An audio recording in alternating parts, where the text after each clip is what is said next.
Hey everyone and welcome back to another video. In this video, I'm going to show you how to share your Mercari account. Now this video is going to be particularly useful for individuals. Let's say that you want to go ahead and share your Mercari account because you're selling a lot of items on there and maybe you have some family members or friends who might be interested in. How do you actually go ahead and share your Mercari account? Now this video is going to be short, sweet, and simple guys. There's not going to be a lot of steps involved.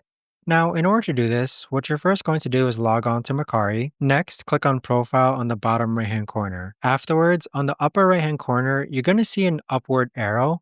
Click on that, and then it's going to take you to this right here. So this is where you can share your profile to Facebook, Twitter, Messages, Instagram, or copy the link. So click on Copy Link, and then you should see that you've now copied this link to your clipboard. But that right there, guys, is the best and easiest way that I know of to actually go ahead and share your Mercari account. If you guys know of a better or easier way to actually do this, let me know in the comments down below.